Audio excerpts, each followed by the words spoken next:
remember the first sip like it happened yesterday. The cocktail glass was cool against my lips, the dim golden light of the bar catching the rim in a way that made everything feel like a scene from someone else's life. His eyes were on me, intense, unblinking, daring me to hold his gaze as I tipped the drink back and let the sweetness slide over my tongue. And then, bold as sin, he leaned closer. His voice brushed my ear like smoke. "Let me taste what you're tasting." I should have pulled away. I should have laughed, brushed it off, reminded myself that I was someone's wife, someone's mother, someone's respectable neighbor who baked banana bread on weekends. But instead, I lifted the glass, slow and deliberate, and held it out to him. His lips touched the exact place mine had been. I felt the jolt all the way down my spine. Before I take you further, before I confess what happened that night and everything that followed. If you're listening to me now, I need you to hit that subscribe button, like this video, and share it. Because what I'm about to say isn't easy. It's the kind of secret women like me take to the grave. But I've chosen to whisper it here, anonymously, because some of you will understand. Some of you will feel what I felt. And if you don't, maybe you'll just enjoy the ride. The truth is, I didn't stumble into that bar by accident. I was in New York for a corporate mixer, one of those events my husband never cared to attend. He always said, "Networking isn't my thing, honey. You're better at smiling and making small talk." Which was his polite way of saying he couldn't be bothered. So there I was, wrapped in a black silk dress I hadn't worn in years, trying to look alive. And then he appeared. Tall, with a confidence that wasn't loud but impossible to ignore. He didn't introduce himself right away. He just stood near the bar, sipping whiskey, letting his eyes do the work. And oh, those eyes, they weren't kind or patient, they were hungry. At first, I thought I imagined it. Men don't look at women like me that way anymore. Not married women in their late 30s, with laugh lines etched around their eyes and stretch marks buried under expensive fabric. But he kept looking, and I kept pretending not to notice, until he made it impossible. He walked up to me like he had every right to. "You don't seem like you want to be here," he said.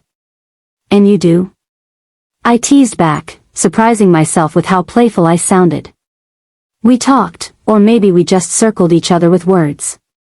I told him I was in town for business. He didn't ask what business, like he already knew it didn't matter. He told me he hated cocktail parties, yet there he was. For the drinks, he smirked. I laughed too loudly.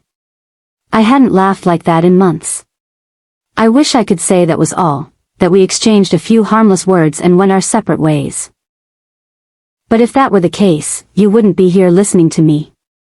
He leaned in, close enough for me to smell the whiskey on his breath, and that's when he asked for my glass. And that's when I gave it to him. And that's when my undoing began. That night, I went back to my hotel room, and I couldn't sleep.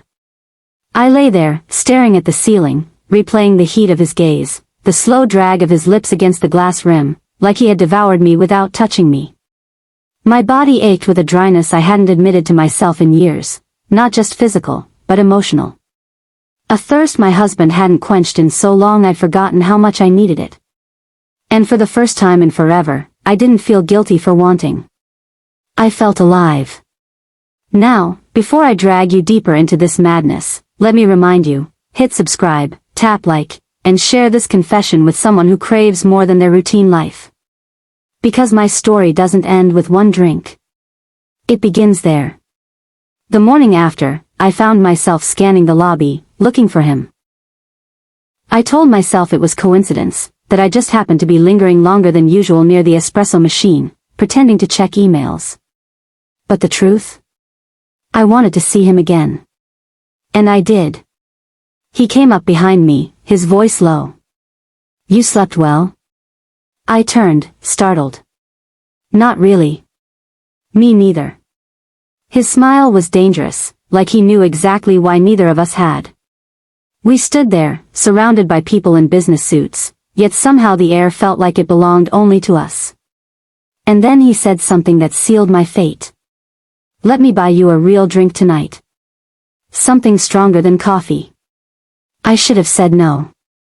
I should have remembered the gold band on my finger, the man waiting back home. But instead, I heard myself whisper yes. That night, we met again, this time in a quieter bar off Lexington Avenue. The kind of place where no one asks questions, and the lighting is so forgiving you can pretend you're someone else. He ordered for me without asking, a boldness that should have irritated me but instead sent a thrill rushing through me. Another cocktail, sweet and burning all at once. He lifted his own glass, clinking it against mine. To secrets, he said. To secrets, I echoed. And then he leaned in, his lips brushing the corner of my mouth. Not a kiss yet, but a warning, a promise. I froze, my heart pounding so loud I swore the bartender could hear it. But when he finally closed the distance, when his mouth claimed mine with the same hunger he had shown the glass the night before, I didn't resist. I melted. That kiss was the first drop of the storm that would drown me. By the time I stumbled back to my hotel room that night, my lipstick smudged and my pulse racing, I knew I was in trouble. I wasn't just flirting anymore. I was falling. And he was devouring every last piece of me, careless of the dryness I had suffered before him. But maybe that was exactly what I wanted. When I woke up the next morning, the hotel sheets smelled of loneliness. Not perfume, not whiskey, not sex, just the faintly sterile detergent of a place that wasn't mine. I rolled over, my arm stretching across the empty mattress, and that's when the ache hit me again. That dryness. That hollow ache in my chest and between my thighs that reminded me of everything I had been starving for. I wasn't starving for love, at least not the kind you put in greeting cards or family photos. I had that back home. I had a husband who paid bills, who kissed my forehead when he left for work, who asked about my day without really listening to the answer. I had routine, stability, a roof over my head. But passion? Fire? Hunger? That part of me had been left thirsty for years. And now, because of one man, one reckless night, I remembered just how much I craved it. I showered, dressed for the conference, pretended to be the professional woman everyone knew me to be. I smiled when I needed to, shook hands, listened to presentations. But inside, all I could think about was him. The man who had taken my glass like it belonged to him. The man who kissed me like I had been waiting my whole life for that moment. The man who didn't even know my last name. By late afternoon, my phone buzzed. A number I didn't recognize. Meet me again tonight. Same place. 8 p.m. No signature. No explanation. Just a command. And God help me, I loved it. Now, before I take you further, I need to remind you, tap that subscribe button, like this video, and share this story with someone who knows how it feels to ache in silence. Because what I'm telling you is raw, real, and dangerous. And yet, you won't be able to look away. That night, I sat at the bar before him. My hands trembled against the cocktail glass, my heart beating a rhythm of guilt and excitement. When he walked in, the room shifted. He didn't rush. He moved with the kind of quiet control that made everyone notice without admitting they noticed. He sat beside me. Close. Too close. His thigh brushed mine, and that simple touch lit up nerves I thought had long gone numb. You came, he said, as if he had doubted me. I shouldn't have, I whispered back. But you did. His smirk was slow, dangerous. And that's all that matters. We didn't waste time with small talk. He ordered another cocktail for me, neat whiskey for himself, and for a few minutes we drank in silence, the air between us vibrating with unspoken desire. Then he leaned in, his lips grazing the shell of my ear. I can taste the dryness in you, he murmured. My breath caught. What do you mean? He pulled back just enough to look me in the eye. You've been untouched too long. Unwanted. You ache, don't you? The truth of it stung, but it also thrilled me. Because yes, I did ache. And he could see it. We left the bar sooner than the night before. I told myself I'd just let him walk me to my hotel, maybe share another kiss in the elevator. But when the door closed behind us in that dimly lit room, I didn't resist when his hands found my waist. He devoured me. Not gently, not politely like a husband making love to his wife out of duty. No. He kissed me like he was starving, like my lips were the only cure for his hunger. His tongue claimed mine, his hands roamed boldly, carelessly, as if he had no intention of leaving me whole. And maybe I didn't want to be whole anymore. Maybe I wanted to be ruined. I should tell you something now, something I never admitted out loud. The first time his mouth trailed down my neck, when his fingers slid beneath the silk of my dress, I didn't think about my husband. I didn't think about consequences. I thought about me. Me, the woman who had spent years pretending she didn't care that passion had dried up in her marriage. Me, the woman who had silenced every moan, every desire, because good wives don't crave more than routine. Me, the woman who finally was being seen, touched, devoured. And in that moment, selfish as it was, I wanted every bit of it. His breath was hot against my skin as he whispered, "Say stop if you don't want this." I didn't. I couldn't. Instead, I tilted my head back, parted my lips, and let the word fall like surrender. More. He gave me more. I won't drag you into every detail now, you'll get those as the chapters unfold, but I will tell you this, that night, the dryness I had suffered was drowned in fire. Every nerve, every inch of me burned with a passion I thought I had lost forever. He didn't love me. He didn't care about carefulness or consequences. He cared about the hunger between us, the raw need that made us both reckless. He devoured me until I forgot my name, until I forgot the life waiting for me back home. And when it was over, when I lay spent and trembling against the sheets, he leaned down, kissed my forehead, not tenderly, but like sealing a pact, and whispered, "This is only the beginning." And he was right. That night wasn't a mistake. It was a doorway. And once I stepped through, there was no going back. I wish I could tell you I went home the next morning and forgot all about him. I wish I could say I packed my bags, left the hotel, and returned to my ordinary life without carrying his touch under my skin. But that would be a lie. The truth is, he lingered in me. His taste, his hands, his reckless hunger, they haunted me through every conversation, every quiet dinner at home, every night I lay next to my husband pretending sleep came easy.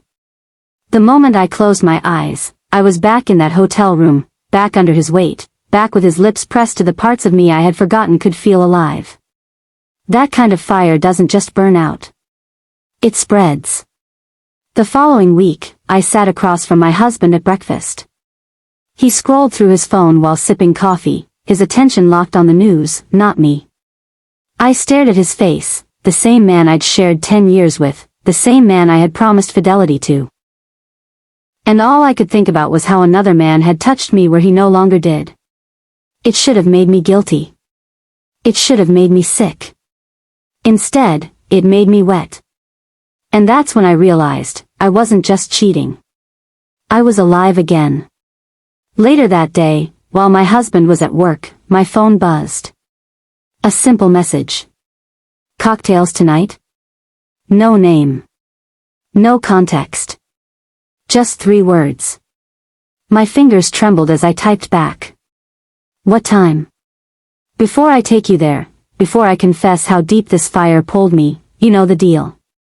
Hit that like button, subscribe to this channel, and share this story with anyone who's ever lived a double life. Trust me, you'll want to hear what happens next. That evening, I found myself back at the same bar, my same cocktail in hand. Only this time, I wasn't nervous. I wasn't hesitant. I was eager. He arrived late, like he wanted me to feel the weight. And when his eyes finally met mine across the dim room, I felt every nerve in me spark. He didn't sit beside me right away. Instead, he leaned against the bar a few stools down, watching me with that wicked smirk. Like I was prey, and he was letting me squirm before the hunt. When he finally came closer, his hand brushed the small of my back as he whispered in my ear, "You came back thirsty." My voice was barely a whisper. "And you?" His lips curved into that dangerous smile. "Starving." We didn't even finish our drinks before heading upstairs. This time, it wasn't my hotel, it was his. The second the door closed, his mouth was on mine, and I didn't resist. He kissed like a man who didn't care about consequences. His hands claimed me, careless of the fact that I was someone else's wife. And me? I let him. I wanted him careless. I wanted to be consumed, ruined, undone all over again. There was no tenderness that night. There was urgency. He devoured me like I was both poison and cure. Every gasp, every moan that left my throat felt like betrayal, but also freedom. Do you know what the most dangerous part was? It wasn't the sex. It wasn't the lies. It wasn't the fear of being caught. It was the way he made me remember I was still a woman. For years I had been wife, partner, responsible one. I had been provider, caretaker, the safe arms in a cold world.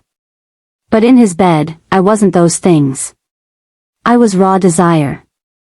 I was flame. I was something my husband hadn't seen in me for a long, long time. Afterwards, as I lay against his chest, catching my breath, he lit a cigarette and smirked down at me. "Does he know?" he asked casually. My stomach twisted. "No. And he never will." He blew smoke toward the ceiling. "Good. Secrets taste better." And I hated how much I agreed with him. That night was the start of my double life. By day, I was the faithful wife, the smiling professional. By night, I was his. The woman who showed up when he called, the woman who surrendered in the dark, the woman who pretended not to recognize herself in the mirror the next morning. But each time I returned home, each time I slipped back into my normal life, it became harder to separate the two. I caught myself fantasizing about him when my husband touched me. I caught myself smiling at text messages I couldn't explain. I caught myself addicted to the very thing that could destroy me. And the most terrifying part? I didn't want to stop. Now, I need you to think about this. Imagine carrying two flames at once. One safe, one dangerous. One steady, one scorching. And you can't let either one go, because they both give you something you need. That's where I was. That's where I still am, even as I confess this to you now. Before we close this chapter, let me remind you again, hit subscribe, drop a like, and share this story if you're caught between safety and fire, if you know what it means to crave what could destroy you. Because chapter 4? That's when my secret world started to unravel. Not because I was caught, but because the hunger was consuming me in ways I couldn't hide forever. I used to think I could keep it separate. One life neat, polished, safe, me cooking dinner, folding laundry, sitting across from my husband at the table with practiced smiles. And another life hidden in shadows, me tangled in hotel sheets, breathless beneath a man who cared nothing about my vows, my responsibilities, or the weight I carried. But fire doesn't know how to stay caged. The more he touched me, the less I belonged to the quiet life I was supposed to live. One Thursday evening, my husband kissed me goodbye before heading off to a late meeting. His lips were soft, his cologne familiar, but all I felt was the hollow echo of routine. The second the door clicked shut, I wasn't thinking about dinner or chores. I was thinking about him. And as if the universe had read my mind, my phone lit up. A single message. "Same cocktail tonight?" My body betrayed me. My pulse jumped, my hands shook, my legs pressed tight under the table. It was like my veins knew his voice before my brain could catch up. I typed back without hesitation. "Yes." Before I take you further, before I tell you what happened when desire finally broke through my silence, pause with me. Smash that like button, subscribe to this channel, and share this story with someone who knows the ache of wanting what they shouldn't. Trust me, you'll want to stay for what's coming. That night, I didn't just meet him. I surrendered to him like I was already his. When I walked into the bar, he didn't even let me sit down. He grabbed my wrist, pulled me toward the elevator, and with every step I felt the danger of what I was doing thicken in my chest. Inside the hotel room, his hunger was reckless. He kissed me like he was angry at the distance between our last meeting. His hands roamed like he owned me, tearing at the layers of safety I'd wrapped myself in. And God help me, I let him. I wasn't a wife in that room. I wasn't anyone's safe place. I was a woman devoured. Do you know what it's like to ache for something so badly you stop caring about what you could lose? That's where I was. Every sound I made, every mark he left on me, every time I arched beneath his touch, I wasn't thinking about who I was betraying. I was thinking about how alive I felt, how much I'd missed this version of myself, the one who didn't apologize for wanting. Hours later, when I slipped into my car, my hair tangled, my lips swollen, I caught my reflection in the mirror. I didn't recognize the woman staring back. And that scared me. But it thrilled me more. Here's where the danger grew. I stopped making excuses. It wasn't just once in a while anymore. It wasn't just when the timing worked out. I found myself lying with ease. Business meetings. Errands. Traffic delays. Any reason to carve out time to feel his hands on me. And the more I saw him, the more careless I became. One night, I came home late, my skin still humming from his touch. My husband asked why I smelled like smoke. I froze. But then I smiled, kissed his cheek, and said, the girls wanted to try a new lounge. You'd hate it. He laughed, shook his head, and went back to his TV show. And just like that, my heart stopped pounding. My lie had worked. Too well. Because once I realized I could get away with it, I stopped being afraid. Do you see how dangerous that is? Fear keeps you cautious. But when fear fades, desire takes over everything. In his arms, I wasn't whispering anymore. I was screaming. I was scratching. I was giving myself without restraint, not caring who I'd be when the sun came up. And he fed on it. He liked the risk. He liked the fact that I was someone else's, that my skin carried another man's name but my moans belonged to him. Do you go home and kiss him after this? He whispered one night, his lips hot against my neck. Yes, I gasped, hating how the truth made me shiver. Good, he smirked. Then he gets the shell. I get the flame. I should have felt disgusted. But instead, I burned brighter. Now, listen. If you've ever felt torn between who you're supposed to be and who you want to be, you know exactly why I'm confessing this. Drop a like, subscribe, and share this with someone who knows the ache of secrets. Because trust me, what comes next in Chapter 5? That's where my double life threatened to consume everything. I used to think I could end it whenever I wanted. That I had control. That I could sip from his mouth, taste his fire, then neatly fold my dress back into my safe, wifely world. But that was a lie I told myself. The truth was simpler. Once he devoured me, there was no going back. The last time I saw him was supposed to be the last. That's how I told myself it would be, anyway. I stared at my reflection in the mirror while I slipped on the little black dress I'd worn too many times for him already. I practiced the words I'd say. This is it. We can't keep doing this. I have too much to lose. But when his hand wrapped around my waist the second I stepped into that room, all my rehearsed words melted like ice on his tongue. Before I tell you what happened that night, the night my silence became an addiction, pause with me. Red heart, hit that like button, subscribe to this channel, and share this story with someone who knows what it's like to be torn between duty and desire. Trust me, you'll want to hear how this ends. He didn't kiss me gently. He didn't hold me like someone who cared about my rules. He kissed me like punishment. He kissed me like claim. He kissed me like every secret I had belonged to him already. And I gave in, because he was right. That night, he was reckless. He didn't care if the walls hurt us, if the sheets carried proof, if my voice cracked from begging. He devoured me until my body trembled against him, until my soul felt raw, until I couldn't even remember my own lies. Say it, he demanded, lips grazing the corner of my mouth. Say what? I gasped, shaking. That you're mine, even when you go home to him. And I said it. Not because I believed it. But because in that moment, I wanted it to be true. Hours later, when I slipped out of the hotel, the city lights blurred around me.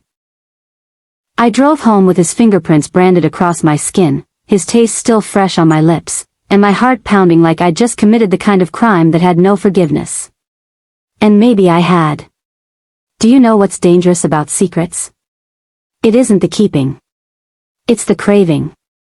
I craved the way he made me forget myself. I craved the way my body surrendered before my brain could argue. I craved the woman I became in his arms, the woman I could never be at home. And the more I craved, the deeper I sank. One night, after another excuse to slip away, I came back late. My husband was half asleep on the couch, TV buzzing in the background. He smiled lazily at me and asked, "Good time with the girls?" My throat went dry. I wanted to scream the truth. I wanted to confess every sin, every touch, every lie. But instead, I leaned down, kissed his forehead, and whispered, "Yeah. Just tired." And he believed me. That was the moment I realized I wasn't living two lives anymore. I was living one lie. Somewhere in this story, you probably expected me to say I stopped. That I came to my sense. That I remembered my vows, my promises, the life I built. But that would be another lie. I didn't stop. I couldn't. Because the truth is, once you've been devoured, once you've been touched in ways that wake up every aching, starved part of you, there's no going back. There's only hunger. So here I am, anonymous, telling you my story, my confession. Not because I want forgiveness. Not because I expect understanding. But because maybe you've been here too. Maybe you've lived with one body in the daylight and another in the dark. Maybe you know the taste of fire that burns too good to let go. And maybe you understand why I let him devour me, careless of the dryness I suffered elsewhere. This is where my story rests, not with closure, not with lessons, but with truth. That I am still that woman. That I still ache when I remember his hands. That I still lie beside my husband with another man's ghost pressed against my skin. And that sometimes I want the ghost more than the man. So if you've stayed with me till now, thank you. Kiss mark. Do me a favor. Backhand index pointing right, hit that like button. Backhand index pointing right, subscribe to this channel. Backhand index pointing right, share this story with someone who understands the pull of forbidden desire. Because this isn't just my story. It's ours. It's every woman who has lived between silence and fire. And maybe, just maybe, it's you too. I didn't leave him that night with guilt clinging to my skin.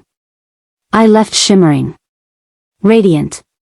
As if his lips had painted me in a glow my husband never noticed, as if his touch had dusted me with the kind of gold no diamond ring could ever rival. Because love isn't always soft. Sometimes it's savage, sometimes it's selfish, sometimes it steals your breath and gives you back a version of yourself you didn't know was starving to exist. He was that version for me.